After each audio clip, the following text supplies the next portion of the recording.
Hello and welcome to the heliosblog. My name is Helios. Whether you're on your couch or in your coffin, stay tuned with us to keep you entertained. Today, Jordan Peterson talks about the pill and love. This should be interesting. The reason she's alone is because she's difficult. Women are not accepting the bare minimum.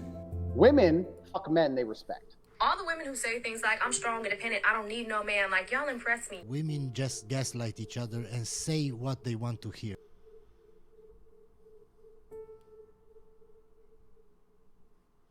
Research has been showing now for about 20 years that when women are in the point in the cycle when estrogen is high, that's associated with an increased preference for testosterone cues. And this, of course, begs the question, well, then what happens if a woman is on hormonal birth control and is never in the estrogen? It means she chooses a beta male. And if she chooses a beta male, well, guess what?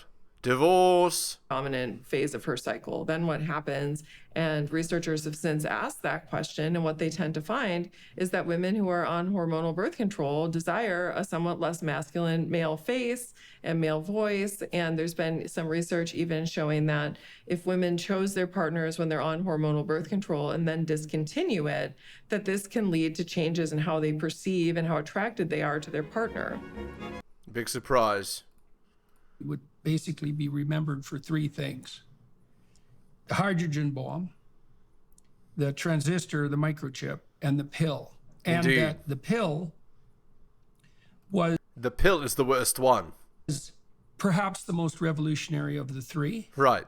and that it was also equivalent to a speciation mutation, that's how profound it is. Now, the first chapter of your book, This Is Your Brain on Birth Control, is What is a Woman? And that's become a trope and a satirical a satirical cliche. And people laugh at the fact that it's even being posed, but I actually don't think it's that funny, because I think that Well, in 2023, it's attacked more and more, right? Big surprise. with the advent of hypothetically 100% reliable birth control, the question of what is a woman actually becomes a real question. Because a woman who has voluntary control over her reproductive function is not the same creature as a woman who doesn't, and not even a little bit. Indeed. That's that's quite accurate. Implication is, who do they actually choose when, they really have a choice? And we've seen who they choose. Tall, strong, fit, fast, confident, charismatic. Winners. That's who they choose. Not just anyone. And more men are left in the gutter, as it were. And so then the question, so it's imagine this, and then we can talk through the book. If sex is no longer tied to reproduction, then in principle, women's sexual behavior can become equivalent to men's sexual behavior. Right. The risk is now the same. Right, exactly. It can be optimized for their specific bedroom fun strategy. Actually, it's funny because what Jordan here is talking about is what Rollo has been talking about for about 20 years, right? The concept of AFBB, alpha seed, beta need, and so on, right? And who do girls actually choose when they actually have a choice? Same.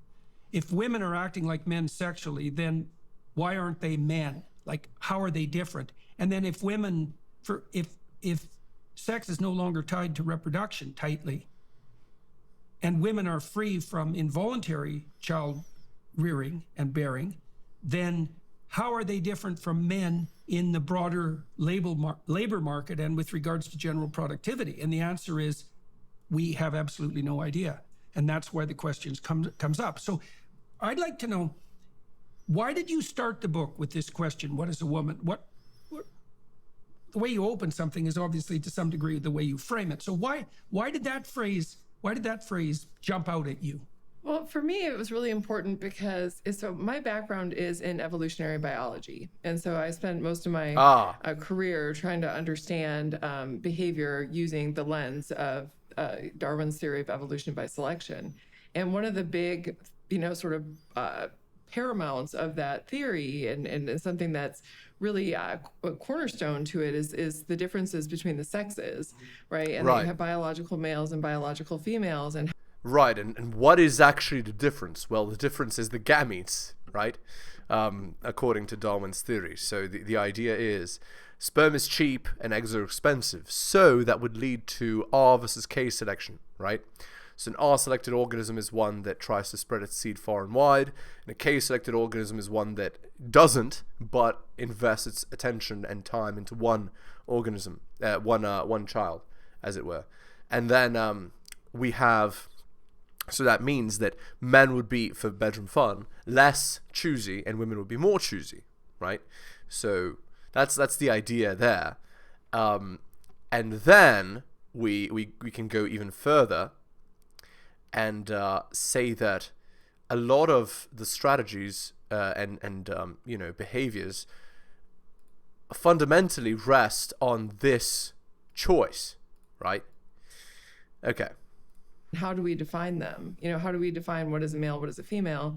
And what a male is it's the sex that has the smaller mobile gametes, that has less investment in offspring. Right. And females have the metabolically expensive immobile gametes, and they have a relatively large minimum investment. Oh, I don't know if I mentioned this. So that means that the strategies of the genders are different, right? So for men it's polygamy, and for women it's hypergamy. So polygamy is like, multiple partners at the same time, and then for women it's choose the best possible person, right?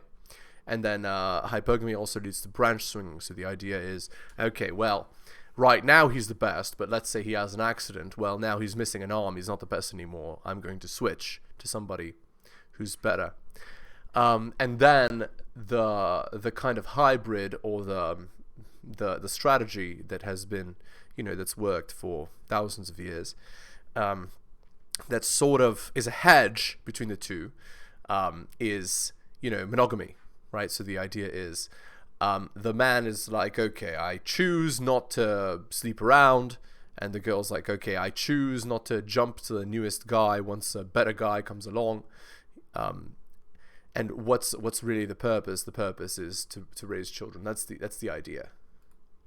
And so one of the big ways and sort of the foundation of all reliably occurring sex differences in all sexually reproducing species are these small differences. And this doesn't seem like it would be that big of a deal. Like, wow, like your sex cells are smaller than my sex cells. Like, who cares?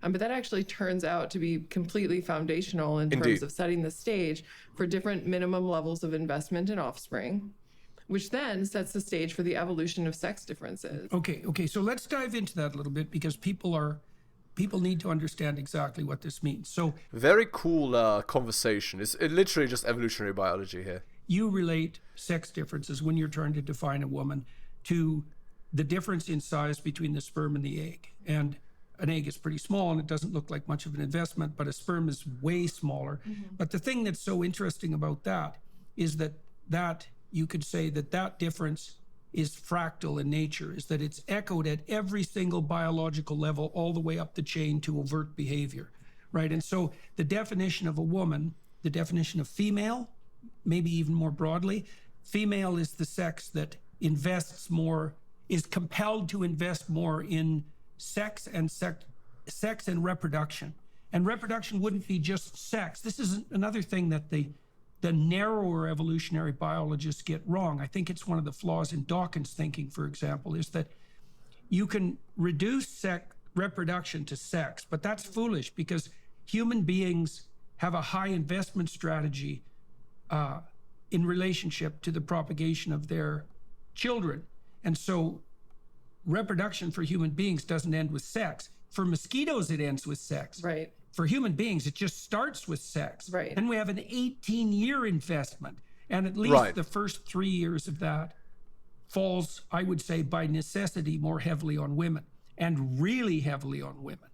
Right? I think they say among chimpanzee females, the chimpanzee mother carries its infant something like 500 miles clasped to its chest in the first year, right? And so a woman, not another issue maybe too, is that, like, is a woman a single organism, or is a woman a part of the mother-infant dyad? That's a very interesting question. That's actually very cool to think about. But probably in 2023, it's more individualist, right, than this dyad thing. Right.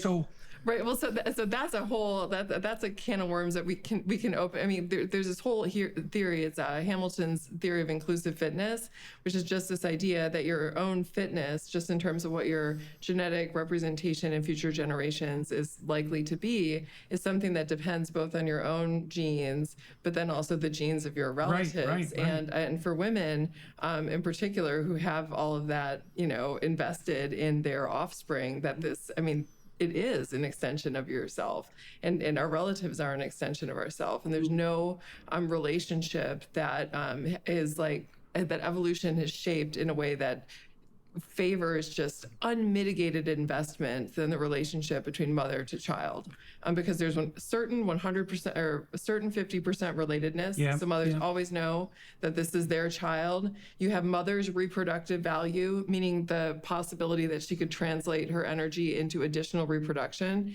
That is decreasing, while that of her infant is increasing. And so it's essentially like passing the evolutionary baton from one generation to the next between these two individuals who have the highest levels of relatedness that's possible in nature outside of identical twins. So I've wondered about this with regard to the transformation at puberty in female.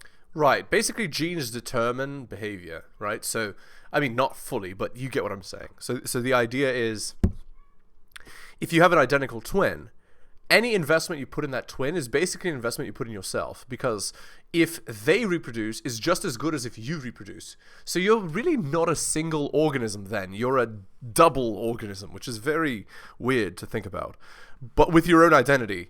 So it's almost like you're an ant. It's very bizarre and probably hard to comprehend for any non-identical twin. But anyway, and that's why you see identical twins as having such pro-social behavior towards each other. Whereas, siblings are only 50% related. So if you're 50% related, then it means that you are very pro-social towards your sibling, but not as much as you would be towards an identical twin, right? Emotional response. So the personality data indicates that boys and girls are approximately equivalent in terms of their sensitivity to negative emotion, but that changes at puberty, and the change seems permanent, and it seems like it's hormonally mediated. And so I've been trying to understand. So what happens at puberty is that women become more sensitive to the entire panoply of negative emotions because they clump together. And you might say, well, that's cultural, but it's not, because if you look at the societies that have advanced the farthest in terms of gender equality at the social and economic levels, the differences in trait neuroticism, so that's that sensitivity to negative emotion, between men and women are larger than they are in less egalitarian societies. So when the society becomes egalitarian, the genetic difference is maximized rather than minimizing. Okay, so then the question is, well, why would women be more sensitive to negative emotion? Because that comes at a cost. And the cost is, at minimum, higher levels of depression and anxiety, but also higher general levels of unhappiness. So then you think, okay, they're more sensitive to threat. Well, why is that useful? Well, they're smaller than men at puberty, and so they should be more sensitive to physical combat threat. But they're sexually vulnerable, and that's a huge deal, and not to be underestimated. Yes. And I mean, in most societies, for most of human history, an unaccompanied woman was a target of attack. Right. So, but then the third thing that's most important, I think, I want to know what you think about this, is that, well, women are more attuned to threat because they're proxies for the vulnerability of their infant. And so women may pay a psychological cost for being more sensitive to threat, which is that they're more unhappy and that they're more anxious. But the benefit of that is that they're more alert to any signs of danger or predation or threat in the environment. And they can they're going to alert their husband, generally speaking, or the rest of the community to that. Now, that also means they're going to be more susceptible to false positives, right? They're going to respond to threat when there's none there. But if you're taking care of a dependent infant and you're over-responsive to threat, it's better to be over-responsive than under-responsive for the sake of the kid getting hurt. Yeah, it makes sense. that's probably the right place to tune your errors. So, and that seems to me also a reflection of this increased investment by women. So they have an increased emotional investment in their offspring, as well as an increased physiological investment. Right. So, right. So I'll start with the woman piece, but there's also some interesting things that happen with testosterone during puberty to men that turn that off. Right. And so I want to be able to return to that as well. But with women, I mean, absolutely. The thing that we need to remember is that the process of evolution by selection didn't wire us to be happy or satisfied or any. It's like right. It doesn't care about our feelings. What it actually cares about is the propagation of the next generation. It has designed us to survive and to reproduce. Right, and exactly. part of that means that we're going to feel kind of terrible some of the time. And part of women's design, sort of the design of our psychology is such that it's like a smoke detector. It's tuned to picking up on even subtle cues of possible danger, just because the potential costs associated with what would happen if that danger is real is much greater for women, for a lot of different reasons, some of which you've touched upon. I mean, there's one is that women are mothers. So it's like, it's like you hear like you're eating for two, you're feeling danger for two. You're having to protect yourself and your offspring. I never considered that the reason why the neuroticism is higher is because you're feeling danger for two people. That's actually a very interesting idea. More physically vulnerable because, of course, you're physically, women are smaller and have less upper body strength. Sexual vulnerability for the reasons you talked about. I mean, unfortunately, sexual violence has been something that's been present as long as we've been around. And it certainly is something we see in all species with choosy females. You'll have males who want to override that choice. And so there's a lot of reasons that women manipulation too. It's not merely that women are overpowered physically. It's that they're also susceptible to very devious manipulation on the part of Machiavellian and psychopathic men. Right. And they need to be alert to that form of deception as a threat as well. Right. As well. And yes. And even also with other females. And the reason for this is that, when you think about... A lot of people will try to use you for their own ends, right? And the principle I've said, even in a past videos, you don't want to be a puppet king, right? You don't want your effort to go towards somebody else's kingdom. It has to go towards yours. So some people, what they do is they try to rope you in to spending your effort and energy on their well-being or betterment, right? So this is the principle of, like beta orbiters, where guys like they do nice things for girls just for the maybe chance of getting laid at some point in the future, but really what they're doing is they're using their energy for her, not for themselves. So they're a puppet king. That's the principle. And the girls, some of them, what they do is they rope like 20, 30 guys into this. So imagine what a benefit that is for her and what a detriment that is for them. And these sorts of people are to be avoided, right? The cost for a woman, if she's duped, so let's just talk about sexual deception, right? If a woman is duped, she could end up pregnant. There's a 9-month investment there, right? And if you look especially at historical, types of populations like modern hunter-gatherer groups, if you have a woman who doesn't have a father investing in the child, the risk of infant mortality is like 80%. Right, I mean, it's very high. And the risk of death during childbirth even is very high. So women are putting their lives at risk every time they get pregnant. And then to get pregnant and have a really high risk infant that's not getting invested in, she's not getting... And their reputation too. Yeah, and the reputation. I mean, there's so many costs to that. And the costs just aren't that, it's not symmetrical for men. The cost of those things aren't the same. And so our brains are wired to be differently sensitive to those kinds of cues because the consequences are so much more dire if you have a female body compared to if you have a male body, which is... Do you know it? Is there a literature on... Okay. Tell me if I've got this wrong. Okay. All right. So we talked about the different reproductive strategies, say, of mosquitoes and human beings. Mosquitoes have like a zero investment strategy, have 1 million offspring, all of them die but like one, but that's okay because that's replacement. Whereas human beings, it's unbelievably heavy investment. And then you look within human beings, women invest more than men. And then you could look within men and you could say there are men who invest less and men who invest more. Okay, so the men who invest less, they're the short-term mater types. Now, I've been looking into the personality predictors of short-term mating strategies, and they're not that positive. So the personality theorists who've been investigating the so-called dark tetrad, which is a group of, you might say, undesirable descriptors, psychopathy, narcissism, Machiavellianism, which is manipulativeness, and sadism, because they had to add that to it.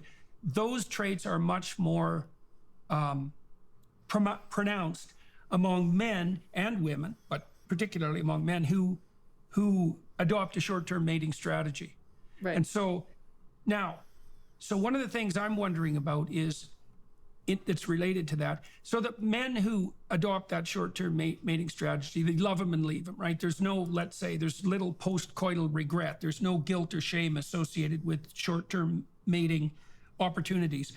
Do you know if there's a literature detailing the difference in response to short-term mating episodes between men and women? Are women more likely to evince regret in the aftermath of short-term mating episodes, one-night stands? Oh yeah, absolutely. There's a rich literature in sexual regret, and exactly as you would expect, when you look at what people regret sexually, women regret more these short-term mating opportunities. Big surprise, because women are the greater investors. So it's like Rollo says, in order for one gender to win, the other loses, right? Now, not exactly. It does depend on the situation. But the worst would be, the guy sleeps with her one time. She doesn't even know his name, right? So he could get her pregnant and he's gone. She doesn't even know who he is, right? That would be the guy winning and the girl losing, right? The opposite, the direct opposite, would be a beta male orbiter, right? So he's basically acting like her boyfriend, but he doesn't even get bedroom fun. That's the equivalent, but in the opposite direction. So that's when the girl is winning and the guy is losing.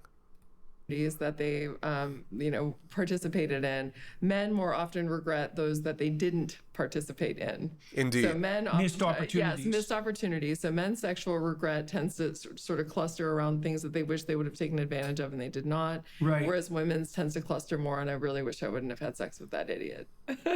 Right. Yeah. Now, do you know, is there a personality literature that's looked at individual differences in short-term sex regret? So like, are the women less likely to show regret, also more likely to have dark tetrad personality traits? Like, there's got to be predictors of regret, right? Now, you'd expect neuroticism would be one, right? Because that would just predict negative emotion in general. Right. I suspect agreeableness is another predictor, is that the women who are more agreeable, compassionate, polite, more inclined to caretake and bond. So I would suspect that it's the more feminine women who are more likely to show post-coital regret. I suspect the same thing would be true of men. I bet you the more feminine men are also more likely to manifest that pattern of regret. Diversify. Sorry, we're going to skip this. So I think with women, a lot of it, so in the personality literature, and I'm aware of that, because I'd only known that there was a dark triad. So yeah, no, it's expanded. Sadism They had to add sadism. Yeah, because, that's real fun, eh? Yeah, no. Positive delight in the suffering of others. Yeah, wow. I wonder if he's got a brother. That's just a terrible quality. That's for sure. So I'm not terrible. I'm familiar with that, but when I think about things, I tend to think about, just because personality isn't really my area, it's more of the evolutionary area. I tend to think about my prediction would be these two are related though. These two fields, right? From an evolutionary perspective, would be that we would see women experiencing more sexual regret when the costs are higher, right? So like, what are the costs associated with having made that decision that you made, right? So whether it's reputational costs. So for example, a woman who has more to lose reputationally from having capitalized on that short-term mating strategy, I think that she would experience stronger sexual regret. I bet you could predict that by looking at the relative. So like a wife, for example, or a high-profile wife, or yeah, exactly. So imagine there's a continuum of men with regards to the socioeconomic status markers of their potential as providers. Yes. I suspect that this might seem obvious, but it would be nice to see it demonstrated, that the larger the gap between the woman and the man in terms of status, yes, the more regret. Yes, right? no, I would think so, absolutely. Because she sold herself short, and the risk of that is too high. Right, yes, no, absolutely, absolutely. And also, I mean, you know, even the things that would influence her biological costs, right? So for example, if we're talking about short, like immediate regret, a woman who's near high fertility in her cycle, where pregnancy is possible, I'm assuming that into her hormonal thing would... Right, and regret would even be higher if the older she is, right? Because she's wasted an opportunity where not many opportunities are available. Would be telling her like, oh shit, like that was terrible, like why did you do that? And I would also expect you'd see more sexual regret at peak fertility across the lifespan. See, now we have a perfect study design. Yeah, we could look at personality, dark tetrad traits, and number of days deviation from maximum fertility as predictors of short-term coital regret. Yes, and across a lifetime too. And we could spend 3 years getting that through an ethics committee and then not another do the 3 study. years, and then another 3 years trying to get it published. Right. Yeah, 3 years getting it past an ethical committee and not getting it, off the ground. That's funny. Okay, let's end the video there. Hit the like, hit the sub, hit all for notifications. Drop me a donation like Hunter M, Adrian R, Tom M, Bobby, Dylan, Renaissance Prince, and Brian. Shout out to you, most recent Patreon subscriber. Thank you. My Patreon can be found at patreon.com/theheliosblog. Buy my books at bit.ly/heliosbooks. If you're interested in coaching, message me at theheliosblog@gmail.com. I'll slot you right in. Thank you so much for listening, guys, especially if you listen to the end. I really do appreciate it. Take care of yourselves, and I'll see you next time.